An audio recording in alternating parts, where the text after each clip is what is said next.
Mari kita siapkan hati untuk beribadah pada pagi hari ini. Mazmur 84 ayat 11a tertulis, sebab lebih baik satu hari di pelataranmu daripada 1000 hari di tempat yang lain. Mari kita sama-sama memuji dengan pujian satu hal yang kurindu.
Apapun yang terjadi dalam hidup ini, percayalah segalanya dalam rencana Tuhan.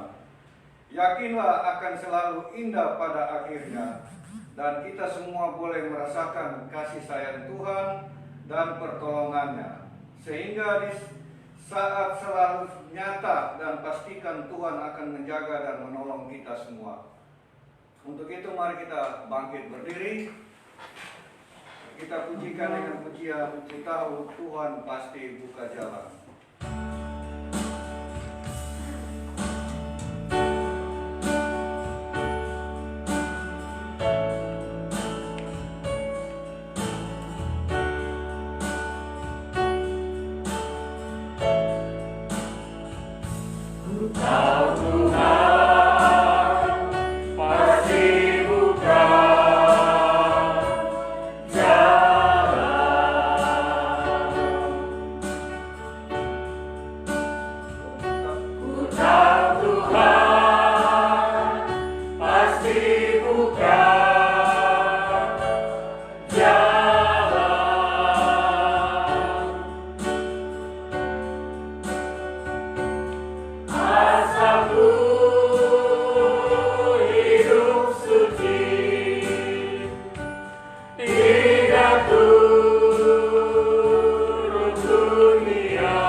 Pertolongan kepada kita adalah dalam nama Tuhan yang menjadikan langit dan bumi, yang tetap setia untuk selama-lamanya dan tidak meninggalkan perbuatan tangannya. Amin. Salam kasih karunia dan damai sejahtera dari Allah Bapa kita dan dari Tuhan Yesus Kristus menyertai saudara sekalian. Amin.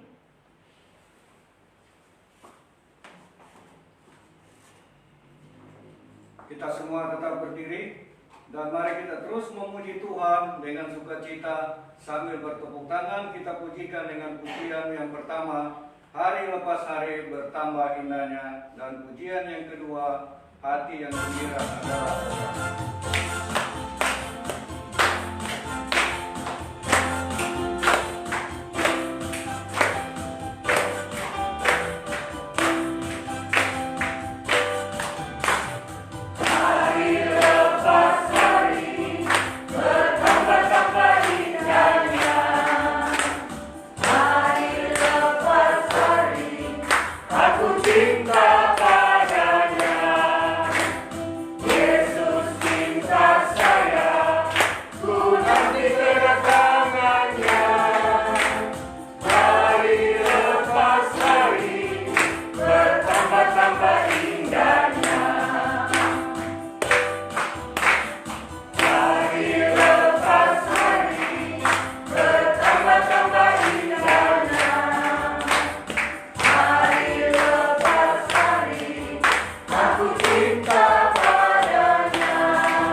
Kita bersandar dalam firman Tuhan yang terambil dari Amsal 28 ayat 13. Siapa yang menyembunyikan pelanggarannya tidak akan beruntung, tetapi siapa mengakui dan meninggalkannya akan disayangi. Sebelum kita masuk dalam doa pengampunan dosa, mari kita pujikan dengan pujian, ku tak dapat jalan sendiri.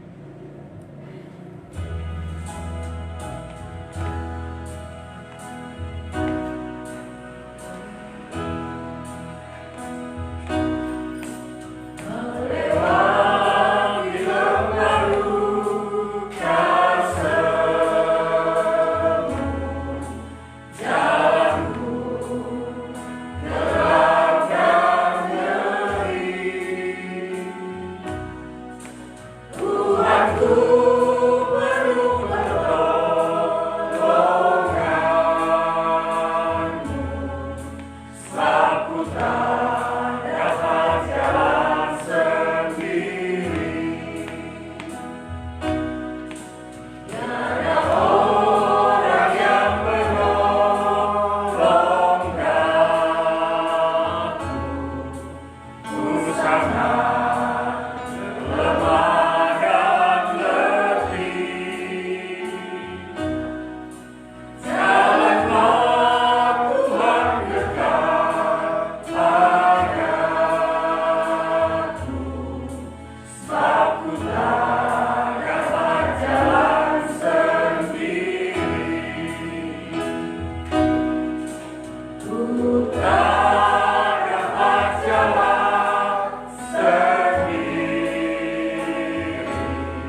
Setiap manusia memiliki pergumulan hidup.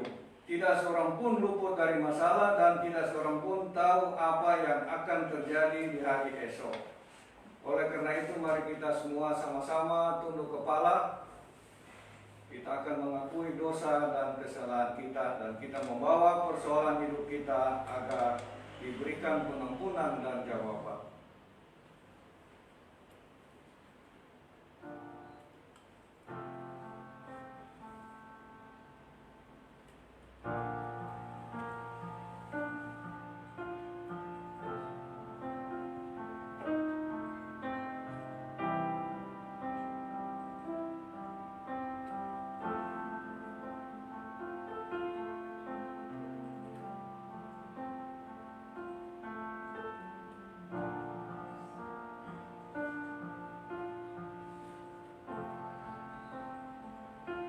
Kita berdoa.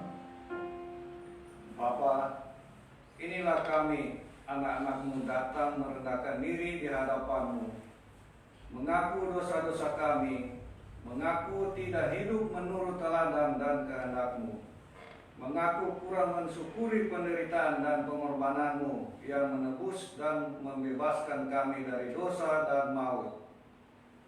Bapa, kasihanilah dan ampunilah kami atas segala dosa dan pelanggaran yang telah kami perbuat. Kiranya Tuhan mengampuni menurut kasih setia-Mu. Ubahlah hidup kami jadi baru seturut dengan kehendak-Mu. Inilah doa kami yang kami alaskan dalam satu nama Tuhan kami Yesus Kristus. Haleluya. Amin. Sebagai pribadi yang telah diampuni oleh Tuhan Yesus Kristus, dengarkanlah berita anugerah yang terambil dari Yesaya 65 ayat 17. Sebab sesungguhnya Aku menciptakan langit yang baru dan bumi yang baru, hal-hal yang dahulu tidak akan diingat lagi dan tidak akan timbul lagi dalam hati. Mari kita bersyukur untuk anugerah Tuhan Yesus. Mari kita pujikan dengan pujian Aku hendak bersyukur.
Untuk mempersiapkan hati kita, mari kita bangkit berdiri sambil menyanyikan pujian Engkaulah perisaiku.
gereja tadi, kami punya juga keyakinan yang tak tergoyahkan.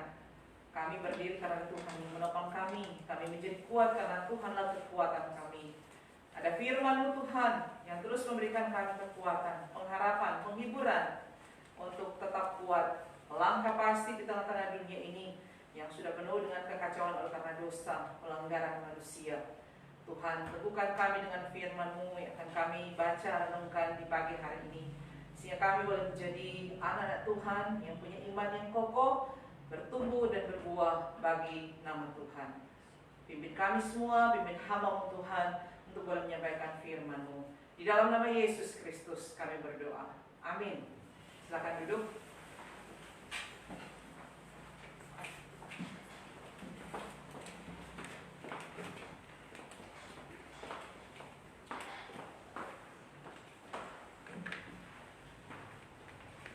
Shalom kita semua.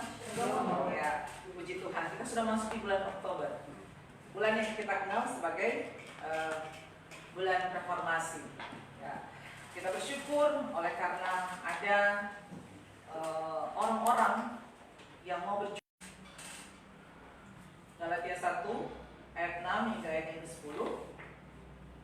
Mari kita menyimak masing-masing. Hanya satu Injil. Aku heran bahwa kamu begitu lekas berbalik daripada dia yang oleh kasih karunia Kristus telah memanggil kamu, dan kepadamu terkutuklah dia. Seperti yang telah kami katakan dahulu, sekarang kukatakan sekali lagi, jikalau ada orang yang memberitakan kepadamu suatu Injil yang berbeda dengan apa yang telah kamu terima, terkutuklah dia. Jadi bagaimana sekarang? Adakah ku cari kesukaan manusia atau kesukaan Allah? Adakah ku coba berkenan kepada manusia? Sekiranya aku masih mau mencoba berkenan kepada manusia, maka aku bukanlah hamba Kristus. Demikian bagian firman Tuhan. Bapak Ibu Saudara, kita bersyukur bahwa di abad yang lalu, di tahun 1517, ada seorang pelopor reformasi yang sangat kita kenal, Bapak Martin Luther. Lewat dia maka kita semua boleh bersama-sama kembali kepada kebenaran yang sesungguhnya. Martin Luther yang begitu gelisah, menjadi gelisah dengan keberadaan gereja saat itu, tempat dia bernaung, bahkan dia melayani Tuhan, di mana dia melihat ada hal-hal yang bertentangan dengan isi Alkitab pada praktek-praktek gereja saat itu. Sehingga ini yang terus-menerus membuat kegelisahan di dalam diri Martin Luther. Sehingga pada sekitar tahun 1510 dia melakukan perlawanan. Dia terus melakukan perlawanan dan dia menyaksikan lebih lagi. Dia dibuat terpana, terbengong-bengong melihat praktek-praktek yang bagi dia sangat-sangat bertentangan dengan kebenaran firman Tuhan. Dia melihat, menyaksikan pemborosan kemewahan dunia dari para pemuka-pemuka agama, para hamba Tuhan yang ada di gerejanya, tempat dia melayani. Tapi yang paling mendorongnya untuk melancarkan aksinya, protesnya adalah terutama dari segi perbuatan gereja yang berkaitan dengan masalah pengampunan dosa. Kita tahu bersama bahwa apa yang dilakukan oleh gereja saat itu, mereka menjual surat untuk pengampunan dosa.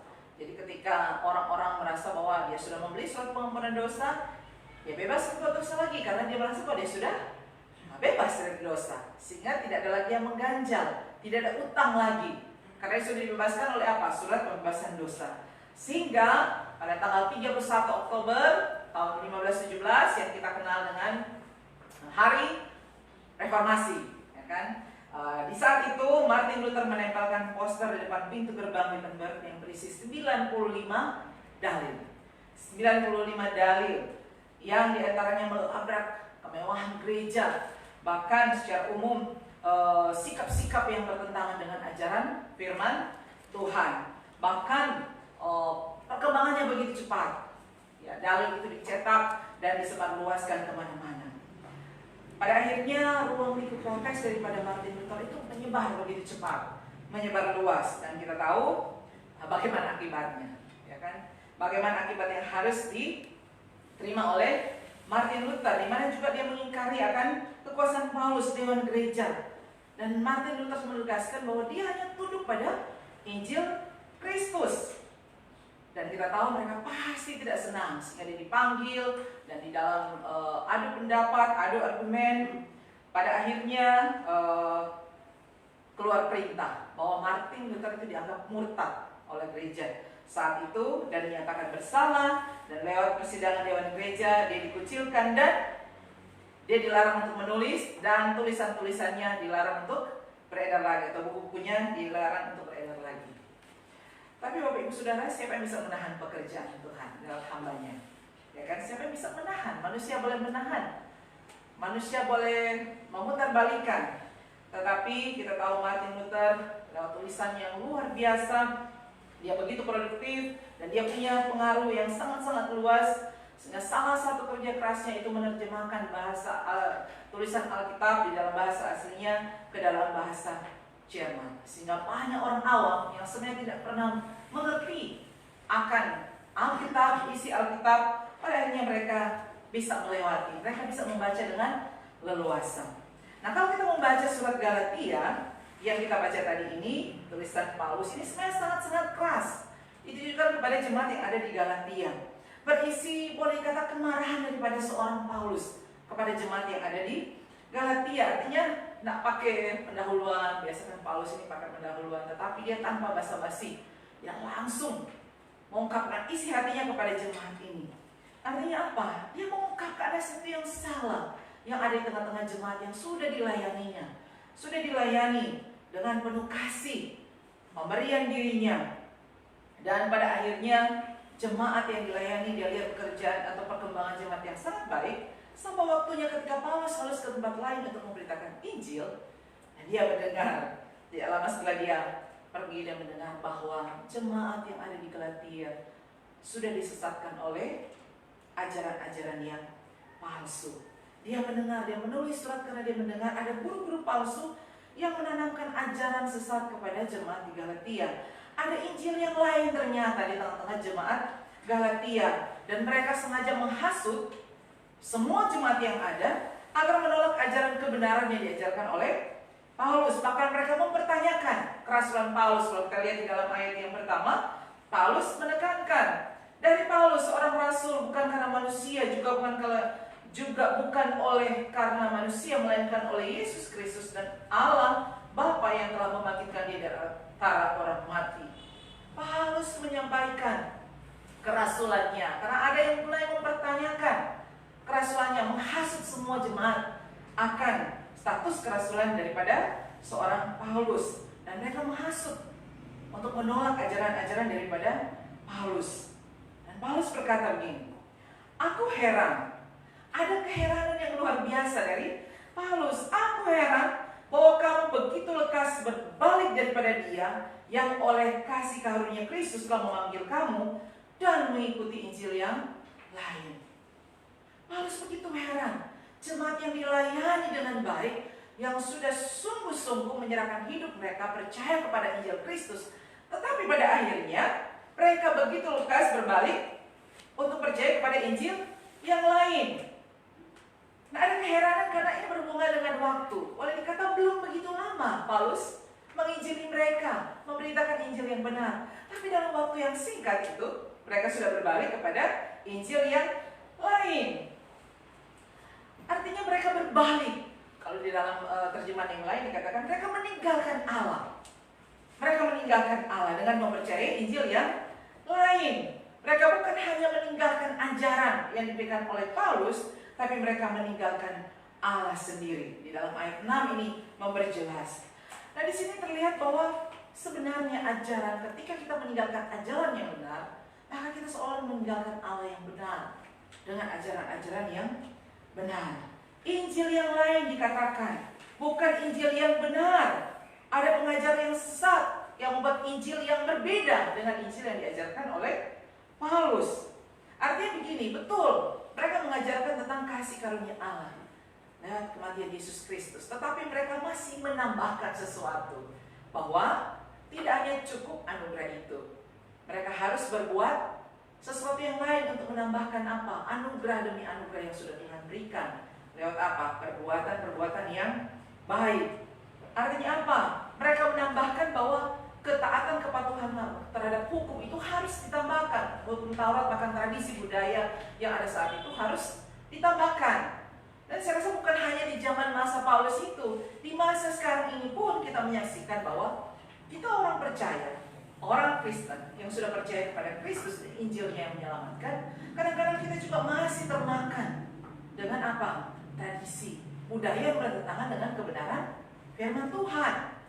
Mulai dari soal-soal yang paling yang nyata biasanya kalau ada kematian dan lain sebagainya. Ada budaya-budaya tradisi yang bertentangan dengan kebenaran firman Tuhan yang seringkali dimasukkan, ditambahkan pada kebenaran yang sesungguhnya. Nah, ini yang dipertentangkan oleh Paulus. Jemaat Galatia ini sudah belajar tentang kebenaran yang sesungguhnya, yang asli, yang otentik, bahwa hanya oleh anugerah semata. Tapi mereka ada ajaran-ajaran sesat atau ajaran-ajaran palsu yang bilang masih kurang itu, perlu ditambahkan dengan tradisi. Kalau tidak tokcer, artinya mereka tidak akan selamat, mereka tidak akan diselamatkan. Dan ini begitu mempengaruhi orang-orang atau jemaat-jemaat yang ada di Galatia. Sehingga Paulus menyampaikan ada ajaran yang menyimpang. Dia menegaskan bahwa pembenaran itu hanya oleh karena iman. Di dalam Galatia 2 ayat 1 dikatakan, kamu tahu bahwa tidak seorang pun yang dibenarkan oleh karena melakukan hukum Taurat, tetapi hanya oleh karena iman dalam Kristus Yesus. Sebab itu kami pun telah percaya kepada Kristus Yesus, supaya kami dibenarkan oleh karena iman dalam Kristus, dan bukan oleh karena melakukan hukum Taurat. Sebab tidak seorang pun yang dibenarkan oleh karena melakukan hukum Taurat. Nah, para guru-guru palsu ini mengajarkan yang sebaliknya, bahwa keselamatan itu bisa diperoleh oleh karena iman dan melakukan atau taat pada hukum-hukum Taurat, tradisi Yahudi, bahkan hari-hari raya yang harus ditambahkan untuk mereka lakukan supaya mereka bisa beroleh keselamatan. Dan bagi Paulus ini tidak benar, artinya ada usaha manusia dong, bukan karena anugerah Tuhan. Kalau ada upaya manusia, maka anugerah itu tidak berlaku lagi. Oh, ini kan karena saya rajin, karena saya betul-betul mengikuti hari-hari raya, mengikuti hukum Taurat, bukan lagi anugerah. Sehingga tidak ada ketergantungan terhadap anugerah, tidak ada ucapan syukur. Karena apa? Merasa bahwa ini karena saya, karena kemampuan saya, karena perbuatan saya. Dan ini yang sangat-sangat ditentang oleh Paulus. Karena apa? Ajaran atau gagasan itu bersumber dari pikiran manusia, agama dan tradisi, sehingga tidak lagi melihat kepada Injil yang sejati yang berbicara mengenai anugerah Tuhan yang menyelamatkan. Hanya karena anugerah. Itu adalah pemberian Allah, itu adalah kasih karunia Allah, bukan usaha dari kita manusia. Sehingga dalam ayat 8 dan ke-9 Paulus mengatakan, tetapi sekalipun kami atau seorang malaikat dari surga yang memberitakan kepada kamu suatu Injil yang berbeda dengan Injil yang telah kami beritakan kepadamu, terkutuklah dia. Terkutuklah dia. Seperti yang telah kami katakan dahulu, sekarang kukatakan lagi. Sekali lagi, jika ada orang yang memberitakan kepadamu suatu Injil yang berbeda dengan apa yang telah kamu terima, terkutuklah dia. Terkutuk itu artinya berada di bawah hukuman Allah atau dimurkai oleh Allah. Sehingga karena hasutan dari guru-guru palsu ini, keyakinan jemaat Galatia menjadi goyah. Mereka yang mulanya jemaat yang sungguh-sungguh percaya kepada Tuhan, Injil Kristus yang disampaikan oleh Paulus, mereka perlahan-lahan mulai goyah. Dan akhirnya apa? Mereka mulai kompromi. Mereka mulai kompromi dengan tindakan-tindakan, praktek-praktek agama yang salah. Yang salah yang dilakukan oleh orang-orang sesuai dengan ajaran-ajaran para guru palsu. Padahal Paulus ingin menekankan akan adanya keutuhan, konsistensi dan Injil dari masa ke masa itu tidak pernah berubah. Hanya oleh karena anugerah semata. Ini adalah kabar baik.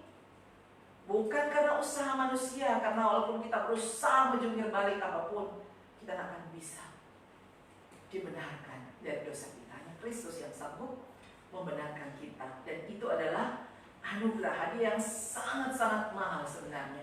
yang tidak sanggup dilakukan oleh siapapun juga, hanya Allah sendiri lewat anaknya Yesus Kristus. Sehingga John Piper berhubungan dengan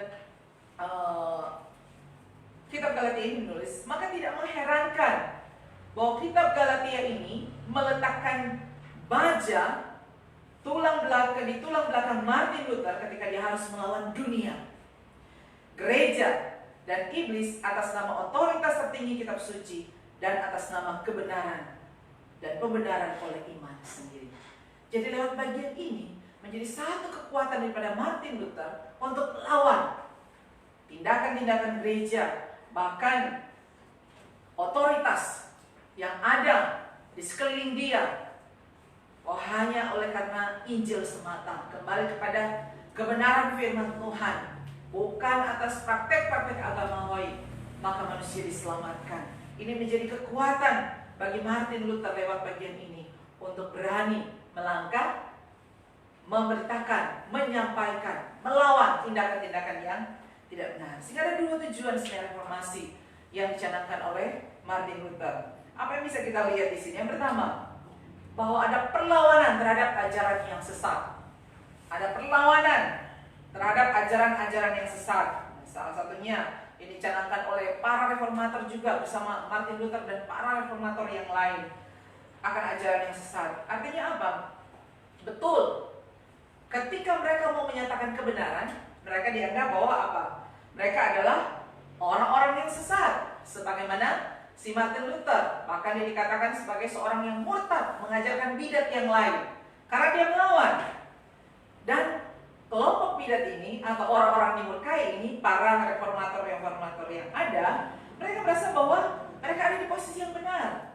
Ya kan, mereka ada di posisi yang benar hanya oleh karena anugerah, hanya oleh karena belas kasihan manusia diselamatkan. Itu bukan usaha manusia, hanya melalui darah Kristus dan iman yang ada di dalam kehidupan manusia, maka manusia diselamatkan.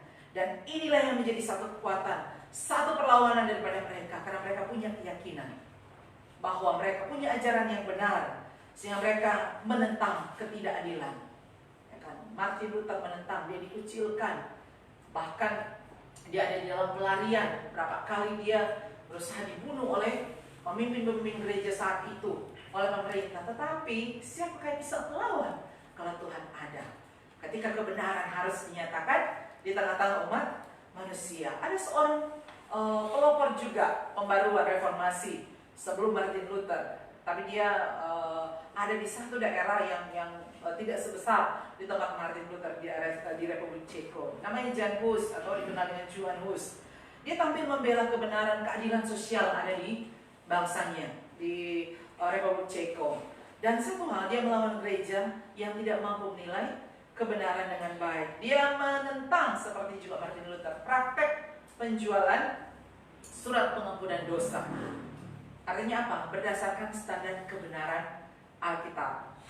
Dan akan aksinya, dia bukannya mendapat sokongan, tetapi apa yang terjadi? Dia akhirnya dihukum penjara dan pada akhirnya dihukum mati. Tetapi yang menjadi kesaksian yang luar biasa, tanpa selai kain di badan, artinya dalam keadaan kondisi telanjang, terikat di tiang, di sebuah tiang, Johan Hus berdoa kepada Tuhan. Ini menjadi satu doa yang luar biasa. Dikatakan, Tuhan Yesus Kristus, hanya karena Injil aku melalui dengan sabar dan rendah hati dalam menghadapi kematian yang menakutkan ini, kematian yang hina dan kematian yang kejam ini. Dia mampu melewati, katanya, hanya karena keyakinan akan Injil Kristus. Artinya apa? Keyakinan adalah anugerah yang sudah diterima, maka dia berani, dia dimampukan dengan sabar, dengan rendah hati menghadapi kematian yang menakutkan dan hina dan kejam ini. Bapak Ibu Saudara, kita semua seringkali berada di situasi, di posisi dengan ketidakadilan. Tidak mudah untuk melawannya. Bahkan tidak sedikit orang yang melawan, orang yang menolak, pada akhirnya harus menghadapi musuh, dimusuhi, dicampakkan, bahkan ada yang meregang nyawa. Tidak mudah memang, seperti Martin Luther bahkan orang-orang lain. Paulus pun dalam situasi yang sama. banyak penolakan ketika dia menegur penyimpangan-penyimpangan yang terjadi, praktek-praktek yang terjadi di tengah-tengah jemaat. Bahkan di dalam Galatia 4 ayat 16 Paulus mengatakan, apakah dengan menyatakan kebenaran kepadamu, aku telah menjadi musuhmu. Nah, ayat ini seringkali juga Ansip menegurkan ketika menghadapi ketidakadilan, ketika menyatakan kebenaran. Apakah dengan menyatakan kebenaran, maka aku menjadi musuhmu. Kita seringkali berbeda pendapat, seringkali ada situasi yang kita rasa bahwa kita diperlakukan tidak adil ketika kita harus hidup benar. Di tempat kerja kah, di tengah studi, ketika kita harus berdiri dalam kebenaran, dan kita harus, artinya kita ditolak, kita dimusuhi, kita diasingkan. Oleh karena apa? Berani menyatakan kebenaran. Tapi bukankah sikap ini yang harusnya dimiliki oleh orang-orang Kristen, orang-orang yang percaya kepada Tuhan Yesus Kristus? Martin Luther telah memberikan teladan. Firman Tuhan telah berbicara kepada kita semua untuk terus berdiri di atas kebenaran, berani melawan ajaran-ajaran yang tidak berkenan kepada Tuhan, berani melawan hal-hal yang tidak benar, bahkan praktek-praktek yang terjadi di tengah-tengah umat Tuhan, di tengah-tengah kita bergereja di dalam persekutuan yang ada. Walaupun Paulus akhirnya dimusuhi, tetapi kita tahu Paulus tidak berubah sikap. Dia tetap teguh. Dan inilah sikap yang dibutuhkan bagi kita semua untuk terus memperjuangkan keberanian untuk terus mengikut Kristus, sekalipun ada banyak menentang ketika kita hidup berdiri di dalam kebenaran. Dan saya percaya kita semua yang ada saat ini, Tuhan mau pakai kita untuk terus menyuarakan kebenaran Tuhan. Tetap kokoh berdiri di atas kebenaran, sekalipun kita dimusuhi, sekalipun kita mungkin dianggap sebelah mata, sekalipun mungkin kita ditertawakan ketika kita berdiri di atas kebenaran. Di tempat kerja, ketika kita boleh mencoba untuk terus hidup jujur, hidup benar, tetapi kita melihat mungkin orang lain yang mungkin bawahan kita sudah lebih tinggi, dari segi jabatan kita lebih tinggi, tetapi dari secara materi kok kelihatan mereka lebih. Apa yang terjadi? Karena saya berdiri di atas kebenaran firman Tuhan. Di tempat studi, mungkin orang lain, teman-teman kita tertawa, mengejek. Ya, orang adalah apa bahasa anak muda speak. Oh, yang jujur-jujur silakan menikmati kejujuran. Artinya dengan jujur nilai mungkin tidak setinggi mereka yang melakukan tipu daya. Orang mungkin menertawakan, mencemoohkan kejujuran kita, keadilan yang kita buat. Tetapi sebagai orang percaya, itu yang diinginkan Tuhan. Itulah yang diinginkan Tuhan bagi kita semua, sehingga kita tidak ikuti Tuhan sebagaimana apa yang dikatakan oleh Paulus. Kemudian apa tujuan reformasi? Sebagaimana Bapak reformator kita Martin Luther menyatakan bahwa Alkitab itu adalah senjata di dalam kita berjalan sebagai umat Tuhan. Artinya kembali kepada kebenaran yang sesungguhnya. Alkitab adalah dasar di dalam kita melangkah sebagai umat Tuhan. Jadi Martin Luther mau menyatakan bahwa bukan Alkitab ditambah dengan persetujuan daripada Paus, bukan Alkitab ditambah dengan persetujuan di dewan gereja, ditambah-tambah oleh dewan gereja, bukan.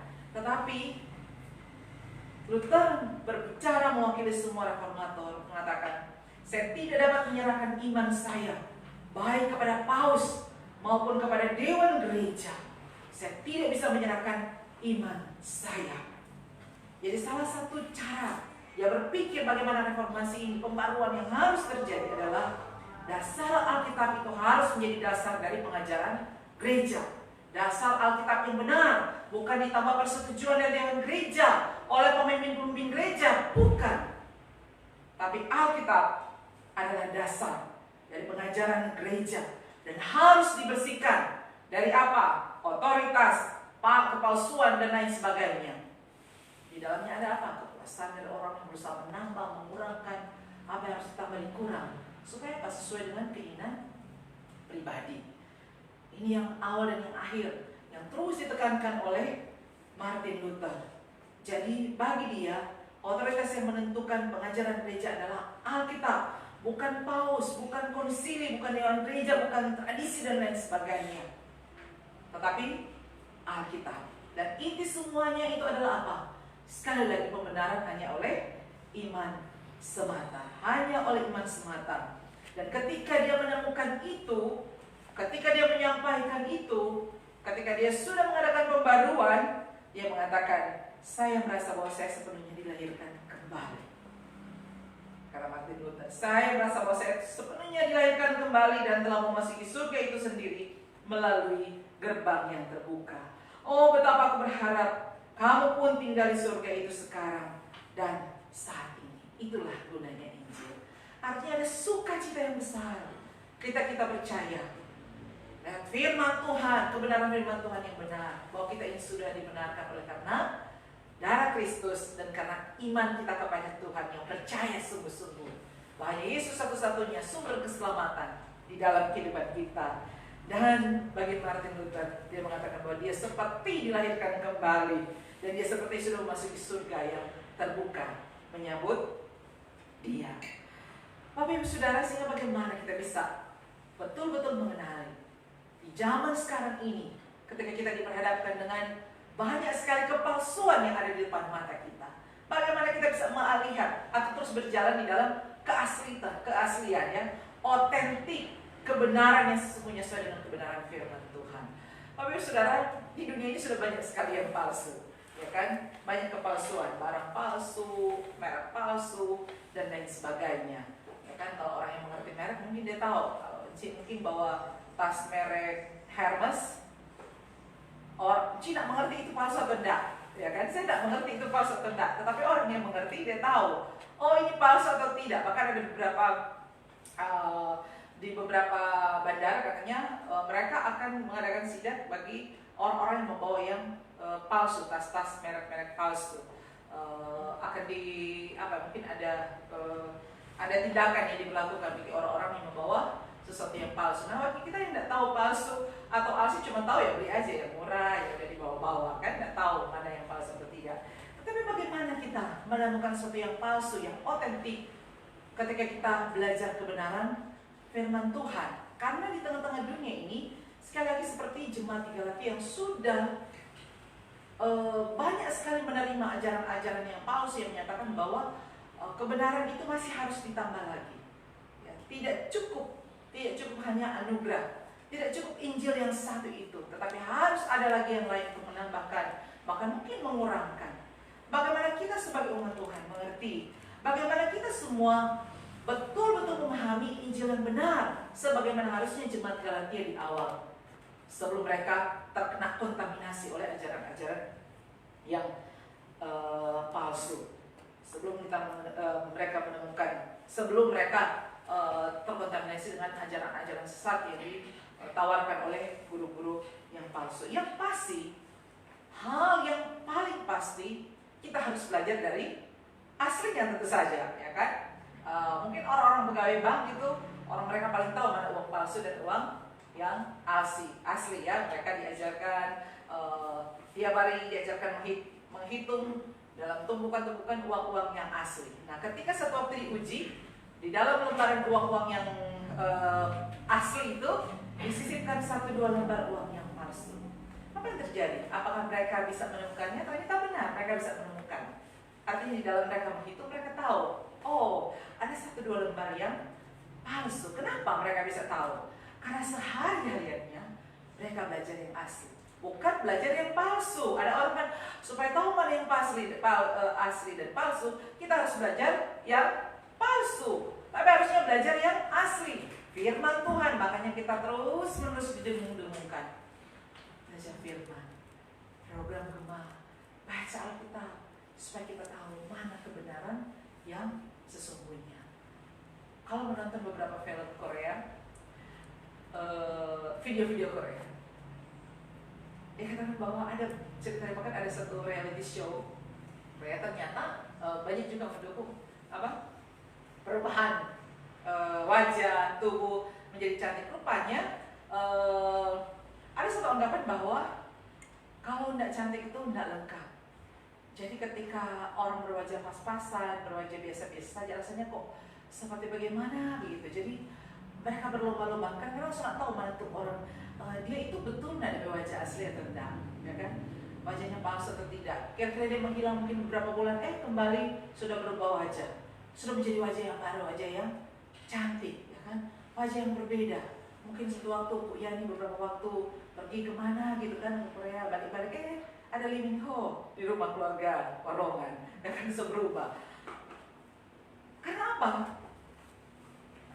Ada banyak anggapan bahwa sesuatu yang otentik itu kalau tidak indah, tidak cantik itu, maka dia enggak maksudnya belum pas, belum cocok. Nah, Alkitab menyatakan bahwa kita harus benar-benar sungguh-sungguh belajar kepada firman yang benar, firman dan asli, yang asli betul, jangan main-main dengan kepalsuan. Sehingga kita harus belajar sungguh-sungguh firman Tuhan yang benar, firman Tuhan yang sungguh-sungguh. Dan mengapa Paulus menganggap ini hal yang serius? Karena kadang-kadang kita tidak menyadari akan bahaya dari Injil yang palsu ini. Bahkan mungkin bagi sebagian orang tidak pengaruh. Ada tradisi-tradisi budaya-budaya yang pengaruh kita. Satu hal yang bisa kita lawan, kita harus belajar sungguh-sungguh kebenaran firman Tuhan yang asli. Dan kita bersyukur di gereja kita ada ibadah untuk belajar Alkitab, ya kan, setiap hari Kamis. Kita sungguh-sungguh bersyukur. Kita terus berusaha untuk terus belajar kebenaran firman Tuhan yang asli. Untuk apa? Kita tahu membedakan mana ajaran yang benar dan mana ajaran yang palsu. Kemudian di dalam ayat yang ke-7b dikatakan, hanya ada orang yang mengacaukan kamu yang bermaksud untuk memutarbalikkan Injil Kristus. Artinya apa? Ajaran yang benar-benar itu seharusnya menghasilkan gaya hidup yang benar. Ajaran yang benar yang kita terima menghasilkan gaya hidup yang benar. Artinya ketika kita belajar kebenaran yang benar, akan nampak di dalam kehidupan kita yang benar. Ketika kita melihat orang lain hidupnya sudah tidak benar, dan dia seolah berkata-kata bahwa dia itu belajar firman Tuhan yang benar, itu harus dipertanyakan. Ketika orang sungguh-sungguh belajar kebenaran firman Tuhan dengan benar, yang otentik, maka gaya hidupnya pun akan menunjukkan hal itu. Sehingga betapa pentingnya kita jangan pernah terpengaruh. Sudah banyak yang menyaksikan, kok berbicara firman Tuhan, oh katanya hamba Tuhan, tapi gaya hidupnya tidak sesuai dengan kebenaran firman Tuhan. Hati-hati, dari situ bisa kita melihat mana yang palsu, mana yang asli. Kemudian yang terakhir, di dalam ayat yang ke-10 dikatakan, jadi bagaimana sekarang, adakah ku cari kesukaan manusia atau kesukaan Allah? Adakah ku coba berkenan kepada manusia? Sekiranya aku masih mau mencoba berkenan kepada manusia, maka aku bukanlah hamba Kristus. Injil yang sejati membawa manusia kembali kepada Allah. Injil yang palsu mengejar kesukaan manusia. Ketika ada orang dengan teori-teori yang mengatakan bahwa ketika itu Tuhan, maka tidak ada penderitaan, tidak ada sakit penyakit. Kita harus berhati-hati. Betul, kita ada penderitaan, tapi bersama Tuhan kita akan diberikan kelegaan, kesukacitaan, topangan, kekuatan daripada Tuhan. Ini mengatakan bahwa guru palsu berusaha menino-bobokkan kita, membuai kita dengan rayuan-rayuan yang membawa kepada kehancuran. Mereka menambahkan sedikit, menambahkan hal-hal yang di luar Injil Kristus, tetapi pada artinya mereka membawa kepada kehancuran. Berhati-hati ketika orang seolah membuai telinga kita, apa-apa, ya kan? Cuma kok seperti itu, tapi tidak berani menyatakan yang benar. Artinya apa? Supaya berkenan kepada manusia. Kalau sudah, adakah kita mau berkenan kepada manusia? Tapi kebanyakan orang lebih suka berkenan kepada manusia, sehingga mereka semakin jauh dari Allah. Ketika orang-orang, ajaran-ajaran itu membawa orang semakin jauh dari Allah, itulah Injil yang palsu, ajaran yang palsu.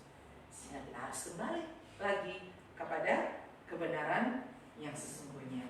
Sehingga Bapak Ibu Saudara, pesan firman Tuhan bagi kita semua di hari ini, bahwa sekali lagi kita harus menentang ajaran yang tidak benar.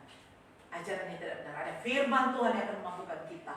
Ketika kita pun ditentang, ketika kita memberitakan kebenaran firman Tuhan, ingat, Tuhan tidak tinggal diam. Siapakah manusia yang bisa menghalang kebenaran itu berbicara? Sekalipun mungkin saat ini kita sedang ditentang orang, kita sedang dimusuhi, tetapi Bapak Ibu Saudara, perbuatan pekerjaan kita itu tidak sia-sia.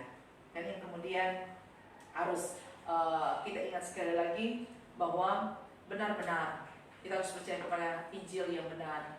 hanya anugerah semata di dalam hidup ini dan tidak perlu ditambahkan oleh hal yang lain. Hanya anugerah semata yang membuat kita diselamatkan oleh Tuhan. Perbuatan baik itu hanyalah sebagai akibat dari anugerah Tuhan di dalam kehidupan kita. Artinya kita melakukan perbuatan baik sebagai wujud syukur dan sukacita dan ketaatan kita kepada Tuhan. Tetapi anugerah Tuhan itu diberikan kepada kita, diberikan secara cuma-cuma, tetapi jangan memandang enteng hal yang cuma-cuma itu. Karena apa? Nilainya sama dengan darah dan tubuh Kristus. Tuhan kiranya memberkati kita semua, tetap semangat. Di bulan reformasi ini tetap mengingat bahwa kita semua sudah dibaharui. Firman, kembali kepada firman Tuhan dan kepada iman yang sudah kepada Tuhan. Mari kita berdoa. Tuhan, terima kasih untuk kebenaran firman-Mu. Mampukan kami untuk terus setia kepada firman Tuhan. Tidak mudah Tuhan dipengaruhi oleh ajaran-ajaran sesat, godaan-godaan dunia ini. Tapi kami tetap berpegang teguh pada kebenaran firman Tuhan. Teguhkan firman bagi kami semua di dalam nama Yesus Tuhan kami berdoa. Amin.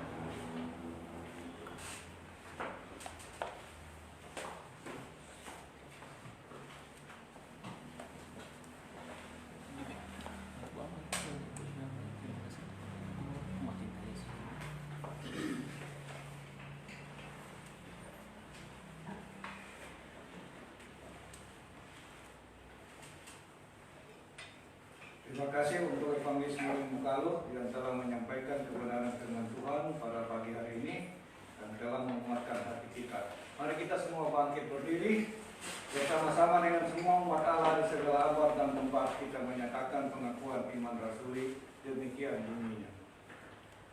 Aku Percaya kepada Allah Bapa yang Maha Kuasa, Khalik langit dan bumi, dan kepada Yesus Kristus, Anak yang tunggal Tuhan kita, yang dikandung daripada Roh Kudus, lahir dari darah Maria, yang menderita sengsara di bawah pemerintahan Pontius Pilatus, disalibkan, mati dan dikuburkan, turun ke dalam kerajaan maut.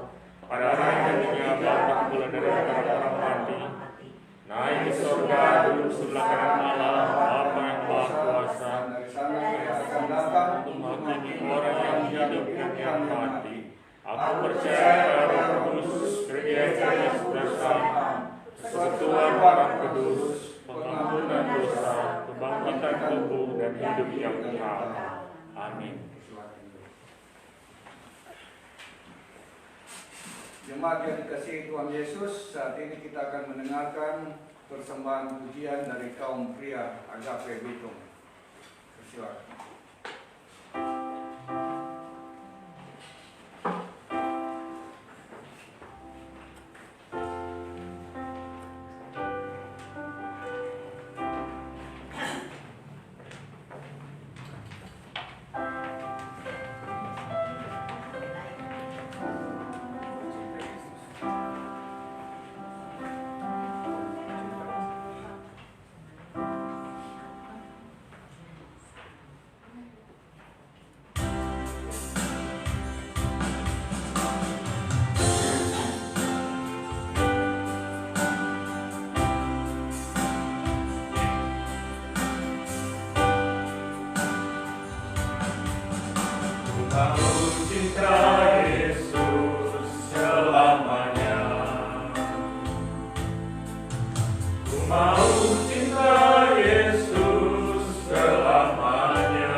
Terima kasih pujian dari kaum pria GKRI Agape, kiranya Tuhan Yesus memberkati.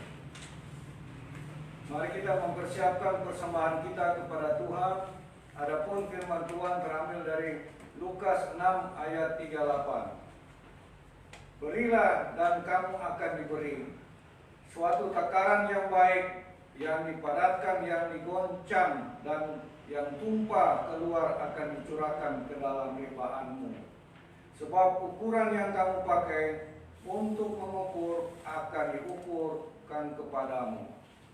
Sambil kita berikan persembahan, mari kita pujikan yang pujian memasuki gerbang.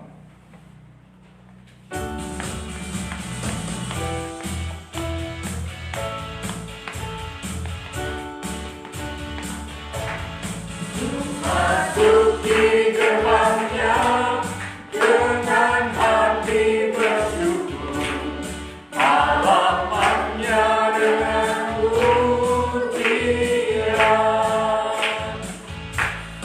Kataku hari ini harinya Tuhan, ku bersuka sebab Dia dirahmati. Dia dirahmati, oh Dia dirahmati. Ku bersuka sebab Dia dirahmati. Oh, Dia dirahmati, oh Dia dirahmati. Ku bersuka sebab Dia dirahmati. Masuki gerbangnya dengan hati bersyukur, halamannya dengan pujian. Kataku hari ini harinya Tuhan, ku bersuka sebab Dia dirahmati. Dia dirahmati, oh Dia dirahmati. Ku bersuka sebab Dia dirahmati. Oh, Dia dirahmati, oh Dia dirahmati. Ku bersuka sebab Dia dirahmati. Mari kita berdoa. Kami senantiasa bersuka karena Engkaulah yang memberikan sukacita bagi kami, terlebih sukacita terbesar dikala Engkau sudah membenarkan kami lewat pengorbanan Tuhan Yesus Kristus di kayu salib, menebus dosa-dosa kami, sehingga kami boleh menjadi orang-orang yang benar di hadapan Allah, dan kami boleh memiliki kepastian keselamatan. Terima kasih Tuhan, kami bersyukur kepadamu. Bahkan di bulan ini Tuhan, kami mengingat di tahun 1517 Tuhan berkarya lewat tokoh gereja Martin Luther untuk mereformasi gereja yang sudah di jalan yang salah, dan kami bersyukur Tuhan kami boleh ada di masa-masa saat ini Tuhan. Terima kasih, dan kami boleh diingatkan lagi lewat firman-Mu untuk boleh senantiasa kembali kepada kebenaran, dan kebenaran itu adalah firman-Mu, Yesus sendiri yang adalah kebenaran. Tuhan menolong kami dalam sikap tindakan kami untuk boleh melakukan hal yang benar. Kami tidak dipengaruhi oleh situasi di sekeliling kami yang penuh kepalsuan, ketidakbenaran, tapi kami boleh melangkah benar di segenap jalan hidup tanggung jawab yang Tuhan percayakan. Berkati hamba-Mu yang sudah menyampaikan firman-Mu, dimampukan Tuhan untuk terus boleh melayani, menjadi berkat bagi banyak orang. Terpujilah Engkau Tuhan. Dan terima kasih Tuhan boleh menolong kami semua, jemaat di Gereja Begitu, simpatisan, kami semua yang boleh hadir di pagi ini, yang boleh beribadah secara live. Terima kasih Tuhan. Kami terus memohon kepadamu, biarlah Tuhan terus menyertai kami semua di sepanjang kehidupan kami, di sepanjang minggu ini Tuhan. Biarlah Tuhan menjaga dan menyertai kami di tengah-tengah pekerjaan, di tengah-tengah usaha yang kami lakukan, di tengah-tengah studi anak-anak kami, di tengah-tengah kehidupan para orang tua kami di lanjut usia. Kami menyerahkan ke dalam tangan Tuhan. Bahkan kami terus berdoa untuk setiap jemaat dan si pasien yang mengalami sakit, biarlah Tuhan melawat, Tuhan memulihkan, menyembuhkan. Dan Kok Yohanes Pangemaran yang sakit juga kami memohon dijamah, dipulihkan oleh Tuhan.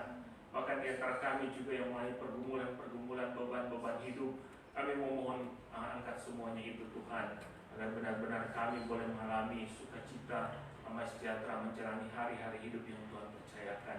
Terima kasih Tuhan. Bahkan kami menyerahkan hidup dan aktivitas di sepanjang minggu ini, biarlah Tuhan menyertai, menjauhkan dari setiap kecelakaan, mara bahaya, hal buruk atas kami. Bahkan ada saudara kami yang akan berulang tahun di sepanjang minggu ini, biarlah Tuhan memberkati dan menolong di tahun-tahun yang baru yang Tuhan akan percayakan untuk dijalani. Terima kasih Tuhan, terpujilah Engkau.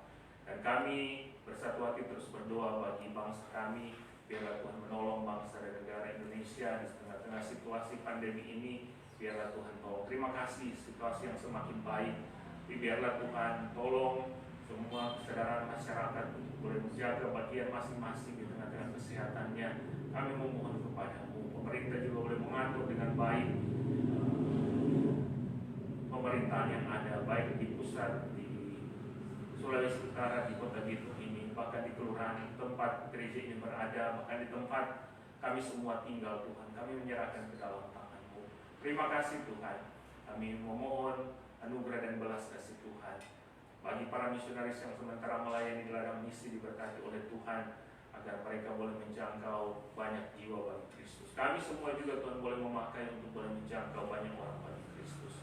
Terima kasih. Kami bersyukur berkat-berkat Tuhan menjadi bagian hidup kami. Kami sudah boleh memberikan persembahan. Berkati setiap persembahan yang diberikan, persembahan syukur dan perpuluhan. Bahkan mampukan kami untuk boleh mempersembahkan hidup kami sebagai persembahan yang hidup, yang kudus dan berkenan kepadamu. Terima kasih Tuhan, terpujilah Engkau. Kami menyerahkan ke dalam tangan-Mu Tuhan yang bersama-sama dengan kami. Dan biarlah Tuhan memberkati. Kami mengakhiri doa kami dengan doa yang sudah Tuhan ajarkan kepada kami. Bapa kami yang di surga, dikuduskan nama-Mu, dan nama kerajaan-Mu, jadilah lurus di surga. Berikanlah kami pada hari ini makan kami yang secukupnya. Ampuni akan segala kesalahan kami, seperti kami mengampuni orang yang bersalah kepada kami. Dan jangan bawa kami dalam pencobaan, tapi lepaskan kami dari jahat. Karena Kau yang punya kerajaan dan kuasa dan kemuliaan sampai selama-lamanya. Amin.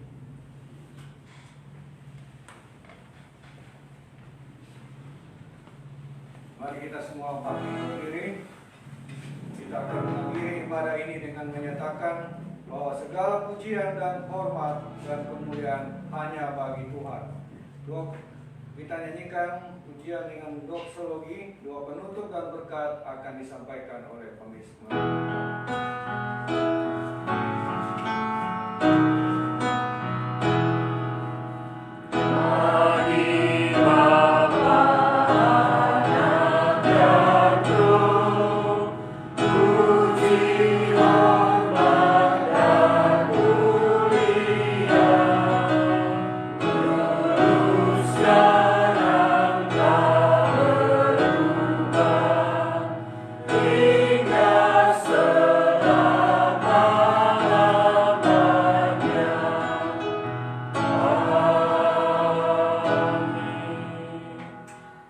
Jemaat dikasih Tuhan, marilah arahkan hatimu kepada Tuhan dan pergilah dengan selamat serta terimalah berkat Tuhan.